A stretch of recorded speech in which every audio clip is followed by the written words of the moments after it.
Prends ton café ou ton thé, viens avec moi, on va discuter. Dans cette escale, je veux parler du pardon.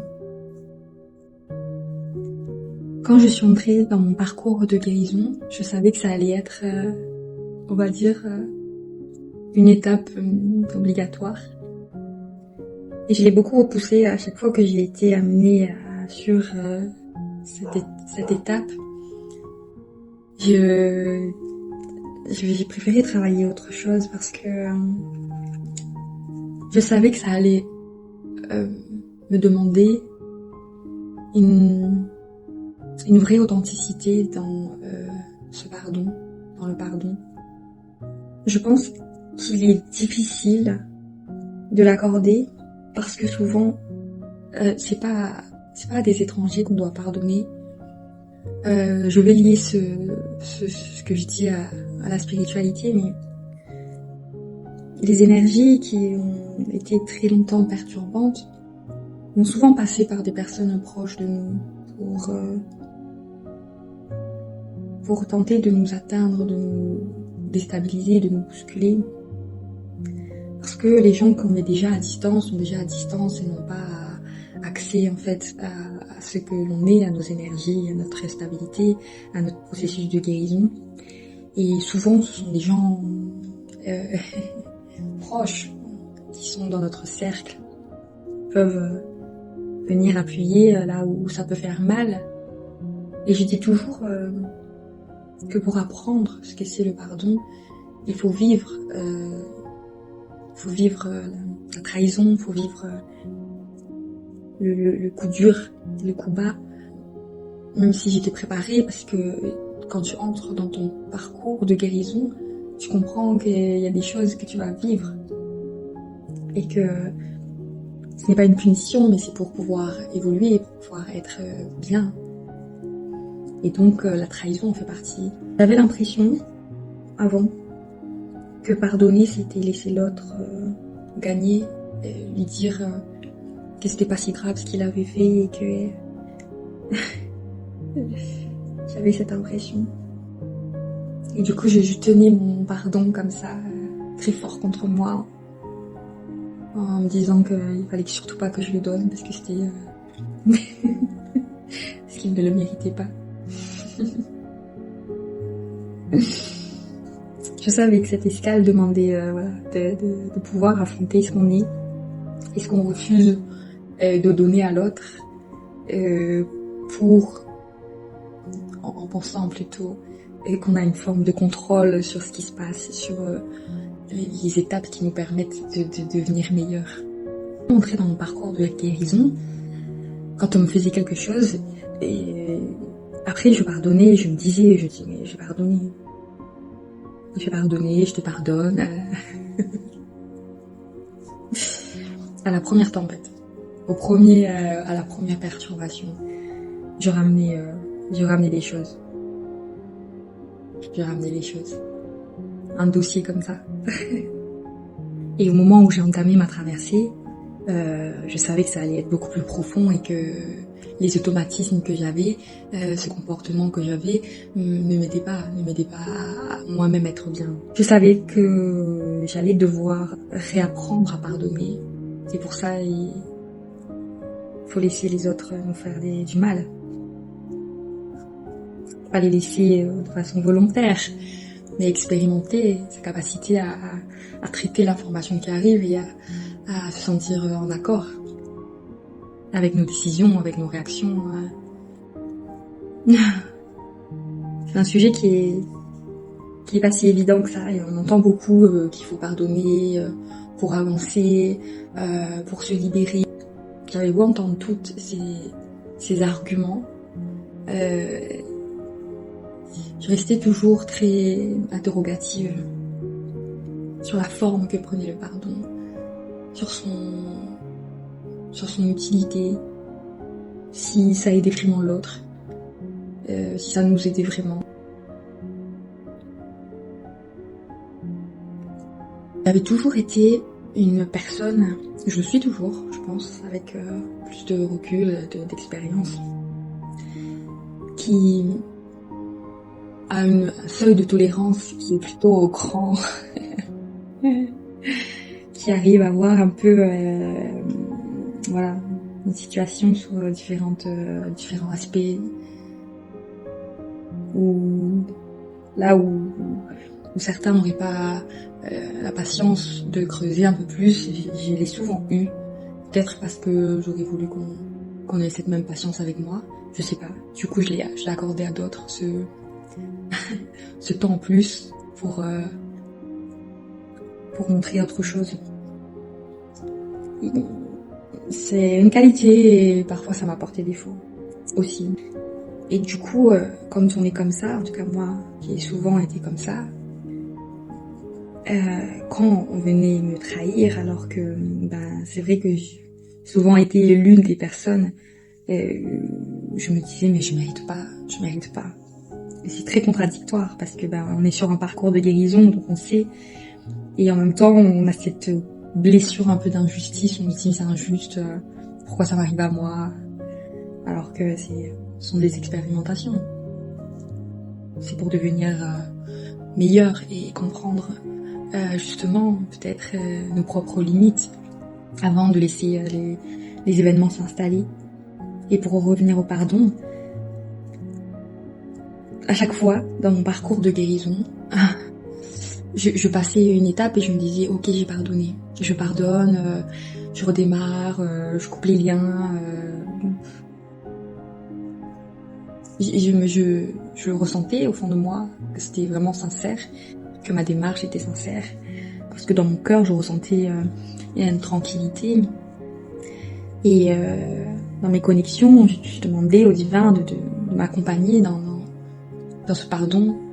Et il y a une personne qui m'expliquait que le pardon, il fallait l'accorder, que c'était important, parce que c'était une façon de se libérer des liens qu'on entretenait avec une situation qui nous prenait de l'énergie, que c'était la meilleure façon en fait d'avancer, la meilleure façon d'évoluer, de se libérer de ce lien et de ne plus faire partie de l'énergie qui est manifestée dans cette situation. J'ai trouvé ça enrichissant et ça m'avait permis justement de trouver cette paix dans cette escale, le pardon. À chaque fois, j'étais vraiment contente. Je me disais, ok, j'ai pardonné. Je suis fière de moi, j'ai pardonné. Je me retrouvais dans les moments un peu plus difficiles que les autres, dans des jours un peu plus durs, à ressasser la douleur que j'avais éprouvée, les moments douloureux, les loupés, les manqués, les trahisons, les injustices, la méchanceté. Je me retrouvais à ressasser ça. Je comprenais à chaque fois que je comprenais pas. Quelque chose que je comprenais pas. C'est vraiment ma foi qui m'a guidée, mes connexions divines. Parce que je pense que pour comprendre la beauté de pardonner, il faut vraiment savoir se retrouver avec soi-même. Parce que quand je me suis retrouvée avec moi-même, j'ai compris que c'était pas les autres que je devais pardonner. C'était plus une façon de me dire à moi que j'étais désolée de ne pas avoir été à mon écoute et d'avoir douté de moi, d'avoir fait passer les autres avant moi. Et avant que j'arrive dans cette pensée, j'étais complètement décentrée de moi-même. Pour moi, vivre, c'était rendre tout le monde heureux. Vivre, c'était aider tout le monde. J'arrivais à me dire que tout démarre de nous, tout démarre de soi. Ça m'a pris beaucoup de temps. Il y en a eu de trahison. Il y en a eu de la douleur avant de comprendre ça. De comprendre que le plus beau des pardons que j'allais devoir accorder, c'était de moi à moi. C'était à ma petite fille intérieure, à l'adolescente que j'ai été, à la femme que je suis, c'était de demander pardon. Pardon de ne pas avoir écouté, de ne pas avoir été entendue, de ne pas m'être retirée quand j'avais extrêmement mal,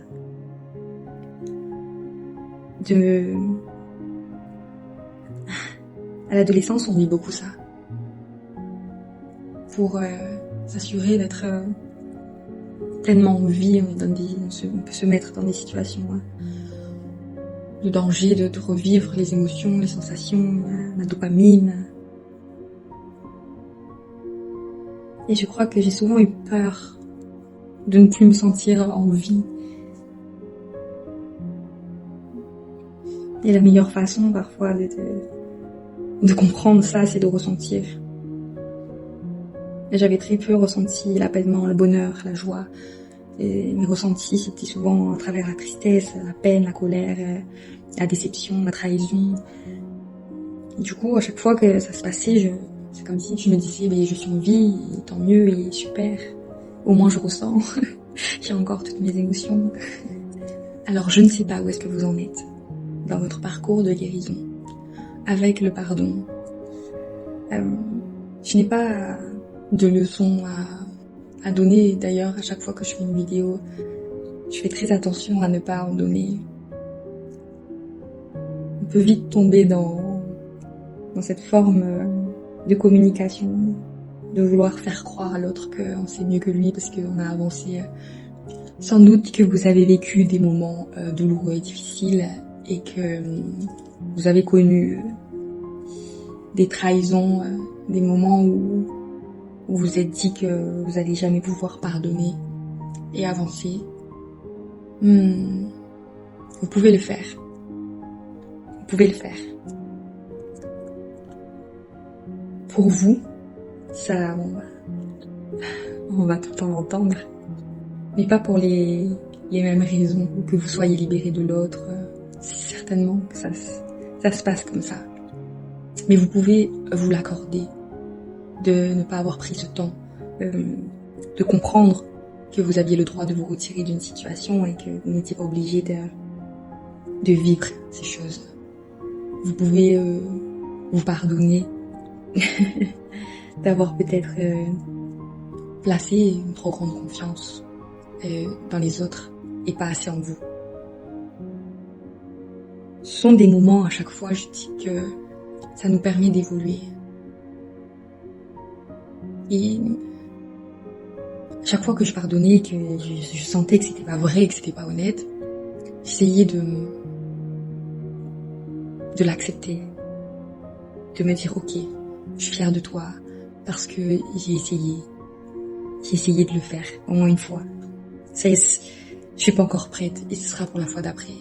Et chaque fois que j'avançais et j'étais guidée par le divin là-dessus, c'est de me dire d'accord, étape par étape, je suis pas prête, je me sens pas prête encore et il faut que j'aille guérir ailleurs pour pouvoir pardonner et pour pouvoir prendre les choses avec beaucoup de recul. Vous méritez d'être traité avec respect, d'être traité avec bienveillance et qu'on puisse respecter vos limites. Et pour ça, il faut connaître ses limites. Et je pense que c'est important en fait de se connaître suffisamment, de savoir ce qui peut nous faire du mal, pourquoi ça peut nous faire du mal et qu'est-ce que nous on peut mettre en place pour éviter que l'autre ait un pouvoir, on va dire, d'appuyer sur quelque chose qui est à l'intérieur de nous. Je pense que toutes les bonnes relations devraient avoir ça comme fondation. C'est de se connaître suffisamment pour pouvoir en parler et ne pas laisser en fait des situations s'installer, de se respecter avant tout. Dans ma spiritualité, j'ai souvent dû entendre que des fois il fallait se libérer avec ceux qui nous accompagnent, ceux qui nous guident, pouvoir déposer des choses ailleurs et avancer. Je vais vous faire une confidence. Dans toutes mes connexions, j'ai cette forme de lien, de respect très fort. Ou quand j'ai commencé mon parcours spirituel, on me disait, mais quand tu pries, tu peux faire comme si tu étais avec ton ami et tu peux parler. Et je crois que quand on a des valeurs d'amour, d'amitié, de partage, on fait attention à ce qu'on dépose, en fait, sur l'autre. On fait attention que nos poids ne deviennent pas le fardeau de l'autre. Et même dans mes connexions spirituelles, j'ai toujours fait attention à ça. D'être guidée, mais de ne pas juste me débarrasser de quelque chose pour pouvoir avancer plus léger. Et ça demande de longs moments d'introspection, de longs moments à l'intérieur de soi pour comprendre comment on peut avancer sans charger l'autre. Ça a été important dans mon parcours de guérison de faire les choses comme ça. Alors peut-être que vous avez ce poids en vous parce que vous devez pardonner ou vous devez vous demander pardon, ou parce que aussi des fois on fait du mal aux autres et on a besoin de demander pardon aux autres. Soyez tolérants. Soyez tolérants avec vous-même avant tout, avec les autres. Je le dis, on a tout le temps, on a tous nos parcours différents, nos étapes différentes. On est venu apprendre des choses différentes. Et pour pouvoir apprendre ce que c'est le pardon, il faut qu'il y ait des gens qui nous fassent du mal, il faut qu'il y ait des gens qui viennent appuyer là où on veut surtout pas qu'on appuie. C'est comme ça qu'on guérit aussi. On peut avoir souvent cette tendance à occulter, à un peu fermer les yeux et dire si je regarde pas, ça n'existe pas. Mais on le ressent. On ressent cette douleur, ce mal. Et en l'ayant vécu, on a beau ignorer une douleur et faire comme si elle était imaginaire, se dire qu'elle est pas réelle, qu'elle est pas là, que ça va passer. La douleur est un signal. La douleur est une notification de notre corps, de notre bien-être, de notre organisme, pour nous faire passer un message, pour nous dire qu'il y a quelque chose sur laquelle notre attention devrait être. C'est une escale qui est pas évidente, qui est pas facile, mais qui amène vraiment un bel état d'apaisement, de paix intérieure. Ça ne veut pas dire qu'on n'est jamais perturbé par ce qui se passe, qu'on devient complètement immunisé. Et ça veut juste dire qu'on est plus apte à gérer ce qui se passe autour de nous. On est plus armé, muni, je préfère ce mot. On est plus muni et on sait surtout se respecter. Et plus on le fait, moins en fait il y a de situations qui se représentent où il y a ces choses douloureuses qui se passent parce que on l'a compris et notre inconscient ne recherche plus à recréer en fait une condition pour savoir où est-ce qu'on en est. Dites-vous qu'à chaque fois qu'il y a une situation qui se présente et sur laquelle il y a ces formes de trahison, de blessure, de douleur, de déception, c'est qu'il y a quelque chose à comprendre, c'est qu'il y a quelque chose sur laquelle on doit pouvoir avancer, travailler pour être bien, pour être protégé, pour continuer à construire sans se sentir déstabilisé. Et parfois on n'ose pas dire les choses autour de nous, on n'ose pas dire ce qui se passe pour nous parce qu'on veut préserver les gens, on veut préserver notre environnement. Je pense sincèrement que c'est important de pouvoir se parler, se dire les choses. C'est important de pouvoir poser les bonnes bases, les bases nécessaires pour construire quelque chose. Et que ce n'est pas parce qu'on dit qu'on parle que tout s'effondre. Je me rappelle que j'avais fait un exercice avec des jeunes et on parlait sur le fait de lâcher prise sur quelque chose. Et je me rappelle avoir pris un chargeur de téléphone et d'avoir enroulé autour de ma main et l'autre, le jeune en face de moi, enroulé autour de la sienne. Et l'un et l'autre tiré dessus. Ça nous a procuré une douleur parce que le câble se resserrait. Et ensuite, j'ai déroulé. C'était assez particulier comme moment parce que physiquement, on voit le mouvement, quoi. Et on ressent. Et je lui disais, qu'est-ce qui s'est passé? Qu'est-ce que j'ai fait? Bah, tu es là. Je dis oui, je suis là. Je suis toujours là. J'ai lâché ce qui faisait mal. Mais ça veut pas dire que je suis partie, que j'ai disparu, et toi non plus. Mais tu es libre de partir, et je suis libre aussi de partir. Mais en tout cas, cette chose qui me tient, qui fait mal, on arrête cette torture. Et en le faisant, je me rappelle que j'avais beaucoup... ça m'avait moi-même mis en réflexion à me dire... c'est fort, cette chose. Et je crois que le pardon, c'est ça. De lâcher prise sur ce qui nous fait mal, ce qui est douloureux. Je demandais sincèrement pardon, de se dire, mais pourquoi tout ce temps je tiens ça, quoi. J'arrête, c'est tout. J'arrête et j'évolue, j'arrête et après, c'est ma décision, soit de rester, de partir, d'agir. Mais en tout cas, cette chose qui fait mal, rien ne sert de l'entretenir, quoi. Donc voilà. Et ce soir, pas grand chose à... C'est un sujet qui me touche beaucoup. Donc prenez soin de vous et on se dit à bientôt. La vie est belle.